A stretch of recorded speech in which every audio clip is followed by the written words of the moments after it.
3 प्रश्न। अकबर अक्सर बीरबल से प्रश्न पूछा कर उसकी बुद्धि की परीक्षा लेते रहते थे।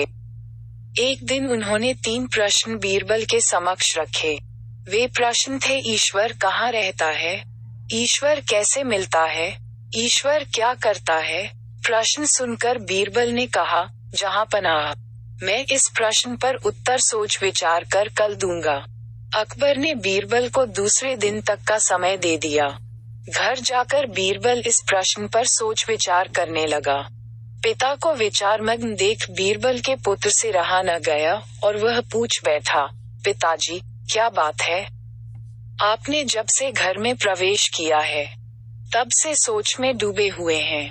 बीरबल ने अकबर द्वारा पूछे गए प्रश्न अपने पुत्र को बताए।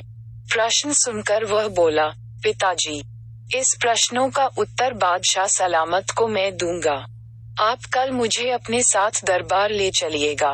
बीरबल राजी हो गया। अगले दिन वह अपने पुत्र को साथ लेकर दरबार पहुंचा। बीरबल को पुत्र के साथ आया देख अकबर सहित सारे दरबारी हैरान थे। बीरबल और उसके पुत्र ने अकबर को अदब से सलाम किया। फिर बीरबल बोला, जहांपनाह, मैंने आपके द्वारा पूछे गए प्रश्न अपने पुत्र को बताए।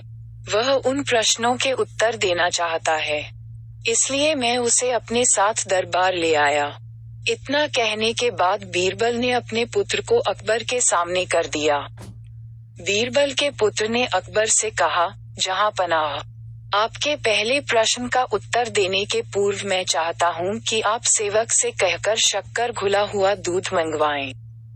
कुछ देर में एक सेवक शक्कर घुला दूध लेकर हाजिर हुआ। बीरबल के पुत्र ने कहा, जहांपनाह, जरा इस दूध को चखकर बताइए कि इसका स्वाद कैसा है। अकबर ने दूध चखा और बोले, इसका स्वाद मीठा है। क्या आपको इसमें शक्कर दिखाई पड़ रही है? बीरबल के पुत्र ने पुनः प्रश्न किया।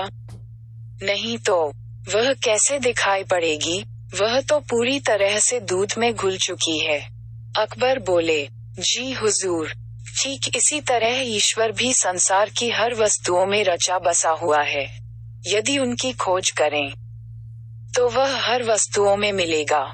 इसके बाद बीरबल के पुत्र ने दही मंगवाकर अकबर से पूछा, जहांपनाह, क्या इस दही में मक्खन दिखाई दे रहा है? मक्खन तो दही मथने के बाद ही दिखाई पड़ेगा। अकबर बोले, जी जहांपनाह, ठीक इसी तरह ईश्वर की प्राप्ति गहन मंथन के उपरांत ही हो सकती है। ये आपके दूसरे प्रश्न का उत्तर है। दोनों उत्तरों से संतुष्ट होने के उपरांत अकबर ने तीसरे प्रश्न का उत्तर पूछा। इस पर बीरबल के पुत्र ने कहा, जहांपनाह, इस प्रश्न का उत्तर मैं तभी दे पाऊंगा जब आप मुझे अपना गुरु मान लेंगे। ऐसी बात है तो मैं तुम्हें अपना गुरु मानता हूँ। अकबर बोले, अब जब आपने मुझे अपना गुरु मान लिया है तो आप मेरे शिष्य हुए। लेकिन गुरु तो शिष्य से ऊंचे स्थान पर विराजमान होता है। ये सुनकर अकबर सिंहासन से उठ खड़े हुए और बीरबल के पुत्र को सिंहासन पर बिठा दिया। वे स्वयं नीचे आकर बैठ गए। अकबर के सिंहासन पर बैठकर बीरबल का पुत्र बोला, जहांपनाह, ईश्वर की यही लीला है। वह एक क्षण में राजा को रंक और रंक को राजा बना देता है। अब तो आपको तीसरे प्रश्न का उत्तर मिल गया होगा कि ईश्वर क्या करता है। ये सुनकर अकबर एक क्षण को मौन पड़ गए, लेकिन फिर उन्होंने बीरबल के पुत्र की अक्लमंदी की खूब तारीफ की और उसे पुरस्कृत भी किया। अगर आपको वीडियो अच्छा लगा तो सब्सक्राइब करें और शेयर करें एजुकेशन स्टोरी।